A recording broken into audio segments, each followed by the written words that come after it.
नमस्कार दोस्तों। आज हम आपके लिए महाशिवरात्रि पूजन व्रत कथा से जुड़ी एक रोचक पौराणिक कथा लेकर आए हैं। एक बार चित्रभानु नामक एक शिकारी था।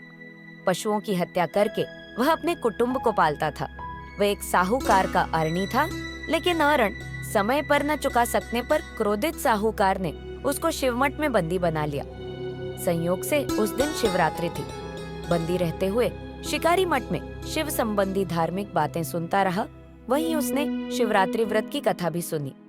संध्या होने पर साहूकार ने उसे बुलाया और ऋण चुकाने के लिए पूछा, तो शिकारी अगले दिन सारा ऋण लौटा देने का वचन दिया।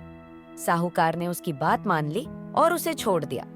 शिकारी जंगल में शिकार के लिए निकला, लेकिन दिन भर बंदी गृह में रहने के कारण भूख प्यास से व्याकुल था।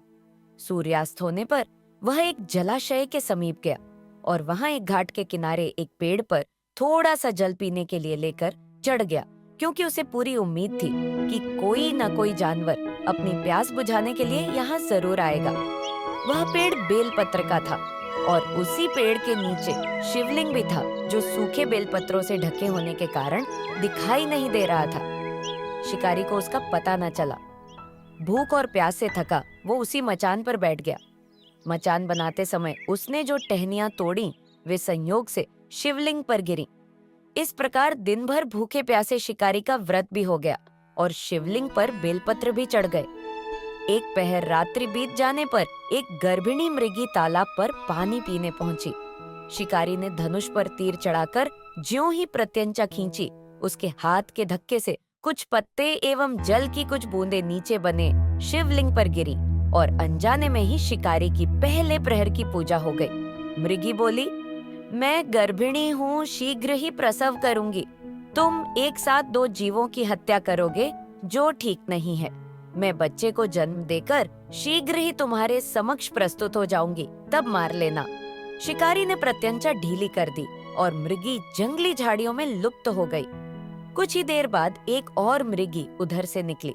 शिकारी की प्रसन्नता का ठिकाना न रहा। समीप आने पर उसने धनुष पर बाण चढ़ाया। कुछ बेलपत्र नीचे शिवलिंग पर जा गिरे और अनायास ही शिकारी की दूसरे प्रहर की पूजा भी हो गई।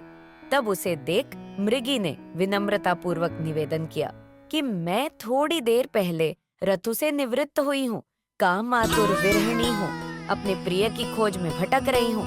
मैं अपने पति से मिलकर शीघ्र ही तुम्हारे पास आ जाऊंगी। शिकारी ने उसे भी जाने दिया। 2 बार शिकार को खोकर वह चिंता में पड़ गया। रात्रि का आखिरी पहर बीत रहा था। तभी एक अन्य मृगी अपने बच्चों के साथ उधर से निकली। शिकारी धनुष पर तीर चढ़ाकर छोड़ने ही वाला था कि मृगी बोली, मैं इन बच्चों को इनके पिता के हवाले करके लौट आऊंगी। इस समय मुझे मत मारो। शिकारी हंसा और बोला, सामने आए शिकार को छोड़ दूं, मैं ऐसा मूर्ख नहीं। इससे पहले मैं 2 बार अपना शिकार खो चुका हूँ। मेरे बच्चे भूख प्यास से तड़प रहे होंगे। उत्तर में मृगी ने फिर कहा, जैसे तुम्हें अपने बच्चों की ममता सता रही है, ठीक वैसे ही मुझे भी इनकी फिक्र है। इसीलिए सिर्फ बच्चों के नाम पर मैं थोड़ी देर के लिए जीवन दान मांग रही हूँ। मेरा विश्वास करो, मैं इन्हें इनके पिता के पास छोड़कर तुरंत लौटने की प्रतिज्ञा करती हूँ। मृगी का दीन स्वर सुनकर शिकारी को उस पर दया आ गई। उसने उस मृगी को भी जाने दिया। शिकार के अभाव में बेल वृक्ष पर बैठा शिकारी बेलपत्र तोड़ तोड़ कर नीचे फेंकता जा रहा था। उसकी तीसरे प्रहर की पूजा भी स्वतः ही संपन्न हो गई। पौ फटने को हुई तो एक हृष्ट पुष्ट मृग उसी रास्ते पर आया। शिकारी ने सोच लिया कि इसका शिकार वह अवश्य करेगा। शिकारी की तनी प्रत्यंचा देखकर मृग विनीत स्वर में बोला, भाई, यदि तुमने मुझसे पूर्व आने वाली 3 मृगियों तथा छोटे छोटे बच्चों को मार डाला है, तो मुझे भी मारने में विलंब न करो, ताकि मुझे उनके वियोग में एक क्षण भी दुख न सहना पड़े। मैं उन मृगियों का पति हूँ। यदि तुमने उन्हें जीवन दान दिया है, तो मुझे भी कुछ क्षण का जीवन देने की कृपा करो। मैं उनसे मिलकर तुम्हारे समक्ष उपस्थित हो जाऊंगा। मृग की बात सुनकर शिकारी ने सारी कथा मृग को सुना दी। तब मृग ने कहा, मेरी तीनों पत्नियां जिस प्रकार प्रतिज्ञाबद्ध होकर गई हैं, वे मेरी मृत्यु से अपने धर्म का पालन नहीं कर पाएंगे।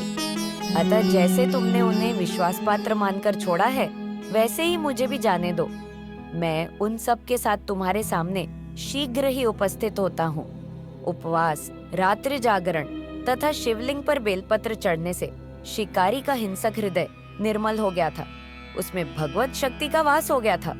उसके हाथ से धनुष तथा बाण छूट गया और उसने मृग को जाने दिया। थोड़ी ही देर बाद वह मृग परिवार शिकारी के समक्ष उपस्थित हो गया ताकि वह उनका शिकार कर सके। किंतु जंगली पशुओं की ऐसी सत्यता, सात्विकता एवं सामूहिक प्रेम भावना देखकर शिकारी को बड़ी ग्लानि हुई। उसके नेत्रों से आंसुओं की झड़ी लग गई। उस मृग परिवार को न मारकर शिकारी ने अपने कठोर हृदय को जीव हिंसा से हटा सदा के लिए कोमल एवं दयालु बना लिया। देवलोक से समस्त देव समाज भी इस घटना को देख रहे थे।